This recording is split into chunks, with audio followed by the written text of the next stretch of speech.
Part 1. You will hear a telephone conversation between a hotel receptionist and a caller making a reservation. Seconds to look at questions 1 to 7.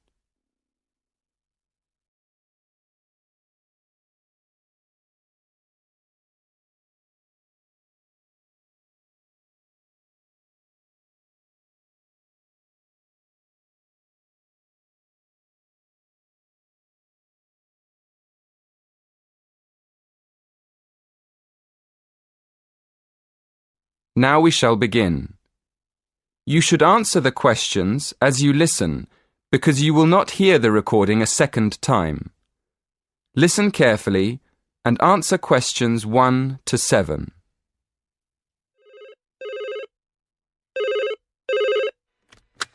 Silver Tulip Hotel, good afternoon. How can I help you? Yes. Good afternoon. I'd like to book a room for next Friday. Certainly, sir. How many nights will you be staying? Just one, please. And would you like a single or double room? A double room, please. A double room. And would you like twin beds or a king-size bed? A king-sized bed, please. Let me see. Yes, we do have a double room available for next Friday. Would you like me to book it for you? Yes, please. Could I have your name, please? Yes, it's Edward Francis. Is that Frances? No, it's Francis.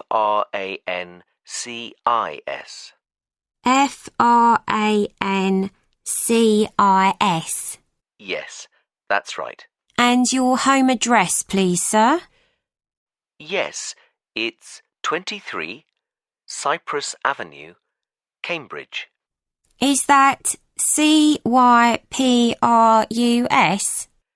No, Cypreess, like the tree. Oh, I see. And your postcode is? CB3 9NF. And it's just for one night? Yes, that's right. We can reserve a parking space for you. Are you coming by car?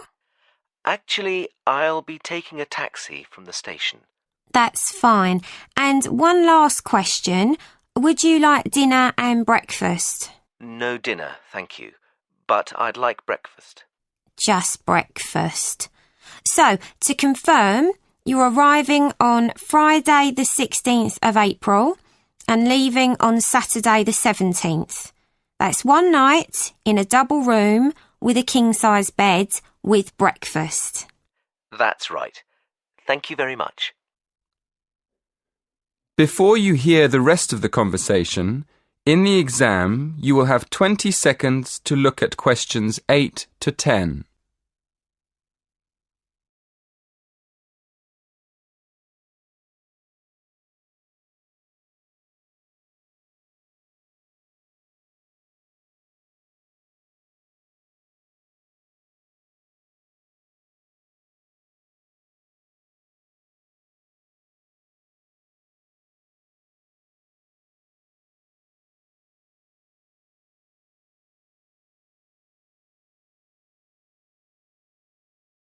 Now listen carefully and answer questions 8 to 10. And could I have your mobile number, please? Yes, it's 07976 122 577. Oh, no, sorry, it's been changed. It's 07961 121 597. 07961 121 597. Thank you. Is there anything else I can help you with? Yes, I'm having dinner with a friend. Could you recommend a good restaurant nearby? That would be the Winston Churchill. It's about a mile from here. Perfect. Could you please make a reservation for 7 p.m. and leave a message with the details for my friend when he arrives? Certainly. What is the gentleman's name? Mr. Alaoui. That's ALAOUI. No problem. We look forward to seeing you next week. Thank you. That is the end of part 1. You now have half a minute to check your answers.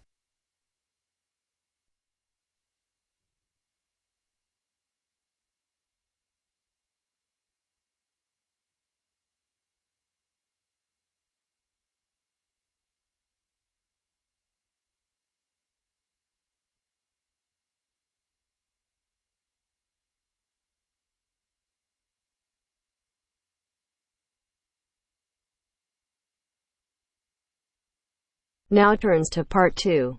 Part 2. You will hear the head teacher of an English primary school talking about the school to a group of parents and visitors. First, you have some time to look at questions 11 to 15.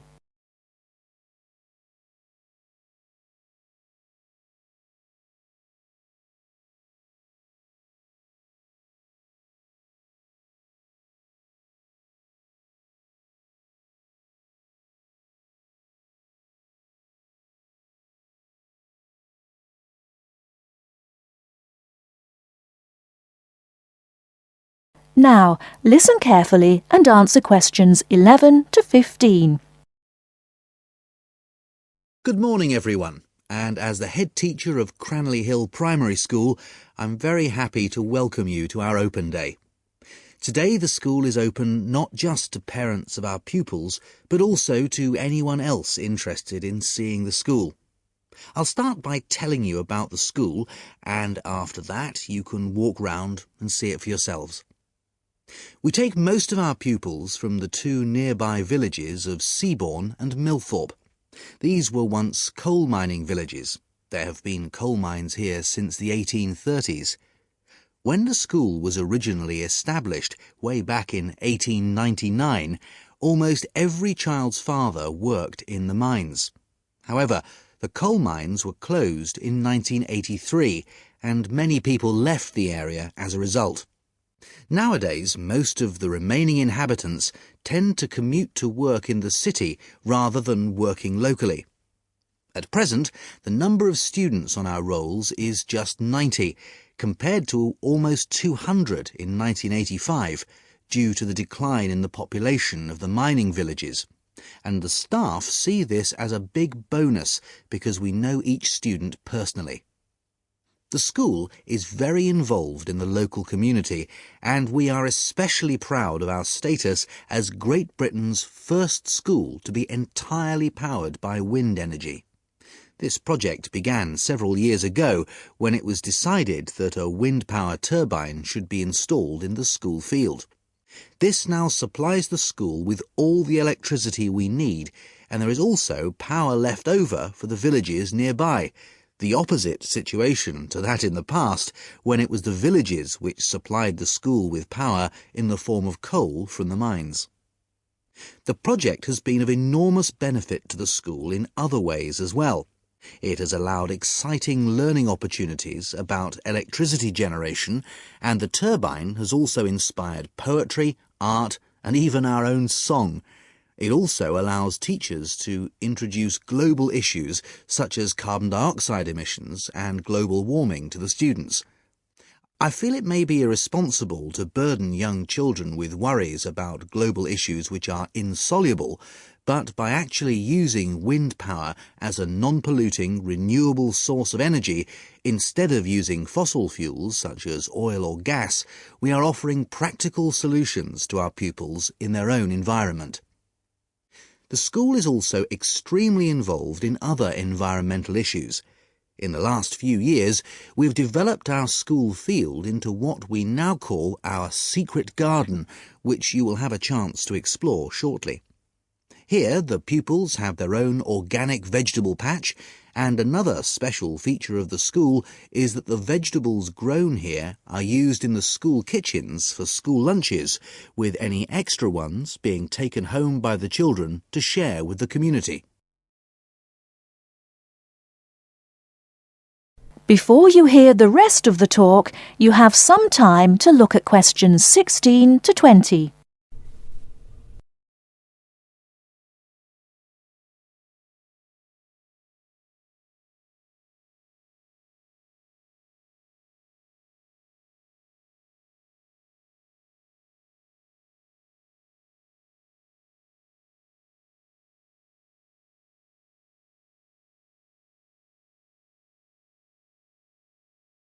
Now listen and answer questions 16 to 20.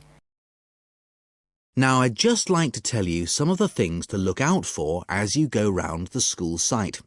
At present, we're standing just at the front entrance to the school facing north, and as you can see, the ground slopes up quite steeply behind the school. To our right, we have the car park, OK? And to our left, we have our sports field. This is just for training and informal games. We use the village football field for our under-11 matches. At the far end of the car park is our recycling centre.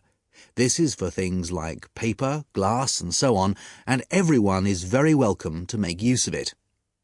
Immediately behind the school to the north, we have the play area. Unfortunately, we had to remove the play equipment, the climbing frame and so on, because it didn't conform to safety regulations. But we do have the treehouse in the middle of that area. That's very popular. Then, at the top end of the play area, you'll find the entrance to the secret garden. The vegetable patch is in the bottom corner, and beyond it, hidden in the trees, we have a pond. The children love this because it attracts all sorts of wildlife, frogs, fish, and lots of birds. I should just mention the trees. There are over 30 different species, all planted by the children. In the middle of the garden, we have what we call the storyteller's chair, and this is where the children come with their teachers and sit on the grass to listen to stories. And finally, at the top end of the secret garden, to the left, is our wind turbine. And as you go round the classrooms, you'll find lots of work done by the children explaining all about how it works and how proud they are of it. Right, now, before we go... That is the end of part 2. You now have half a minute to check your answers.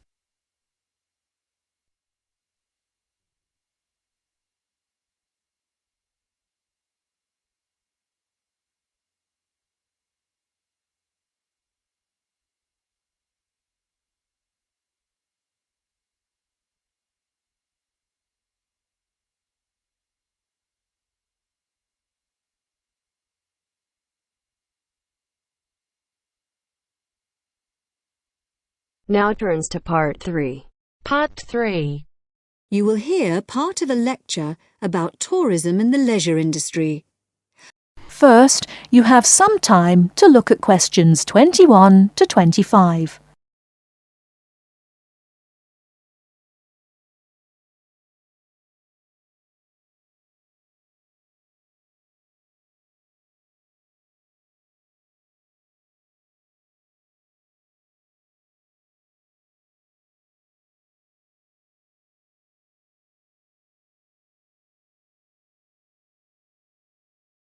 Now listen carefully and answer questions 21 to 25.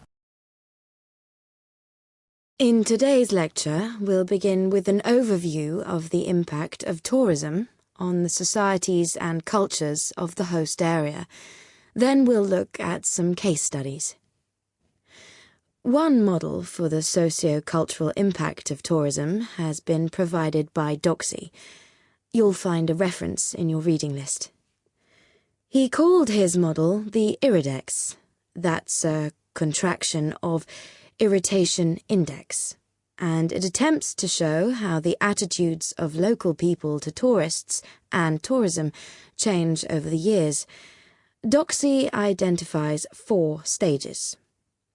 He calls the first stage Euphoria, happiness, because initially the tourists are regarded as a novelty. And because of this, they're welcomed by everyone in the host area. But as well as that, there's another reason for the people in the host community to welcome tourists. Local people realise that tourism brings scope for economic benefits.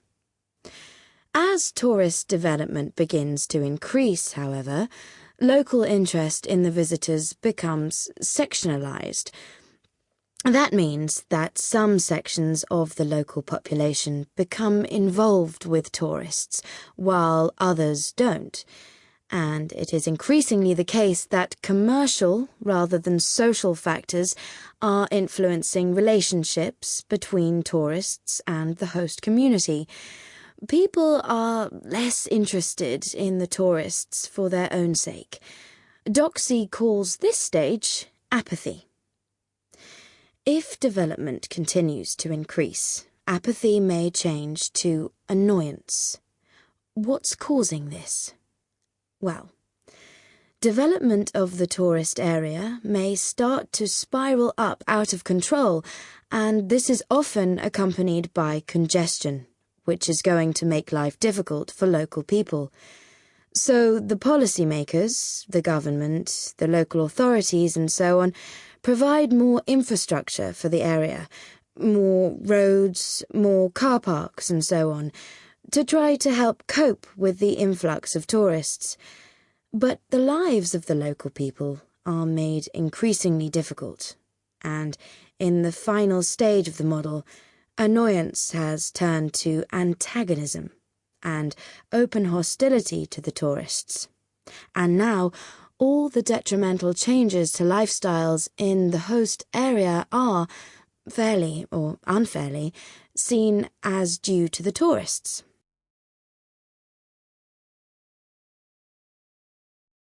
Before you hear the rest of the talk, you have some time to look at questions 26 to 30.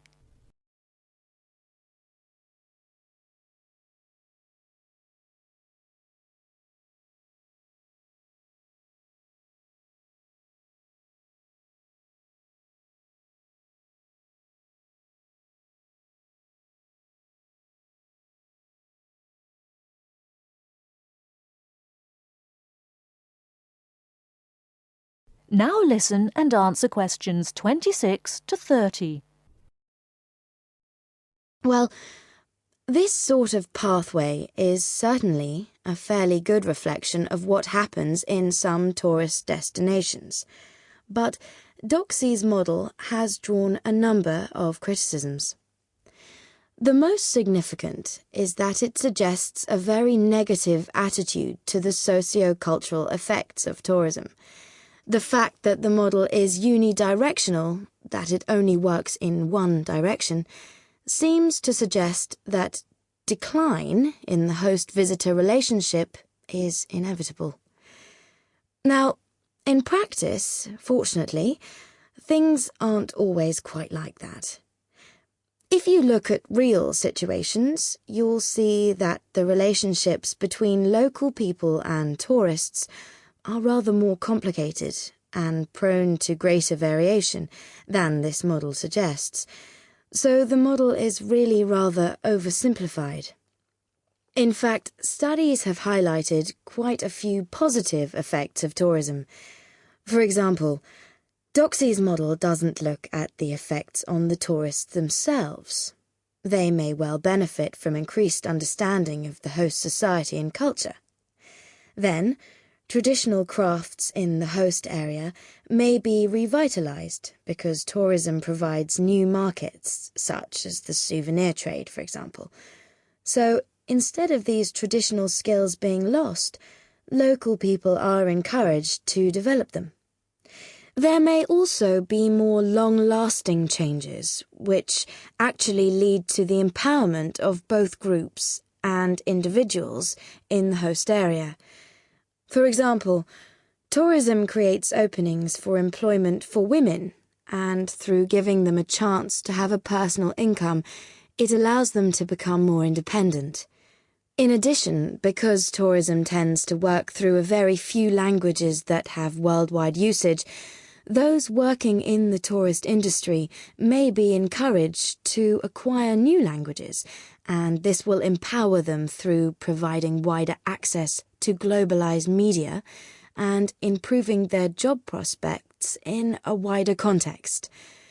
Right, now we'll take a short break there, and then we'll look at a couple of case studies and see how far the points we've discussed so far apply to them. That is the end of part 3. You now have half a minute to check your answers.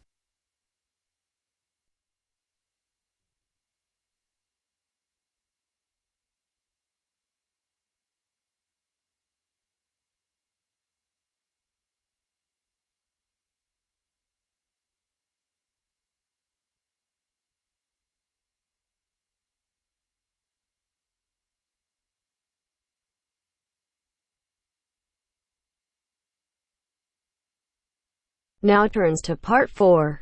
Part 4.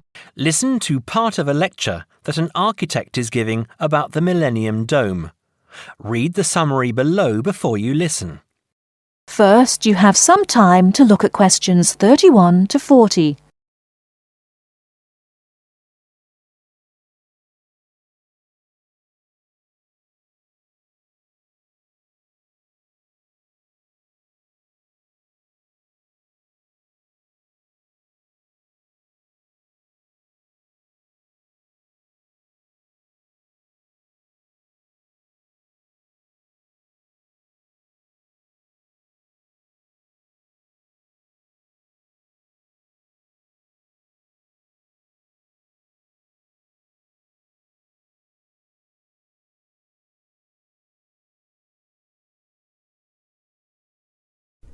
Now listen carefully and answer questions 31 to 40. Ask why the Millennium Dome is so unpopular, why people are so upset by it. After all, there are ugly buildings all over the world. Blocks of flats and office blocks in every city in the world are truly unpleasant to look at. I'm sure you have plenty of ugly buildings in your city. However, the important difference is that the Millennium Dome was not constructed quickly and cheaply like some 1950s block of flats. It was built to celebrate a special occasion. It took years of planning and years of construction. And it cost an enormous amount of money, not far off £1 billion. The Millennium Dome is supposed to be beautiful. It is, however, quite horrible. It was built to bring one of the world's great cities into the 21st century. Now, less than 10 years later, nobody wants to look at it. I am afraid that it will always be famous for its ugliness. In the United States, we have our ugly buildings too. The Chicago Public Library is a good example, and the Experience Project Museum in Seattle is awful. But there is something about the Millennium Dome that makes it worse, in my opinion at least. I admit that the design of the building is ambitious and, of course, is a great achievement of engineering. However, I'm afraid that for me that is not enough.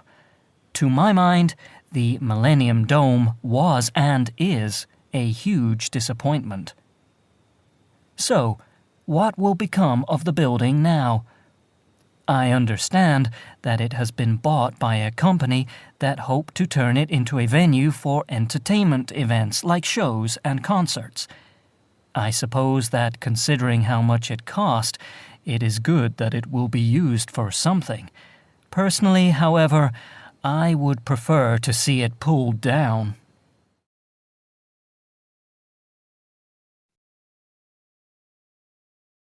That is the end of Part 4. You now have half a minute to check your answers.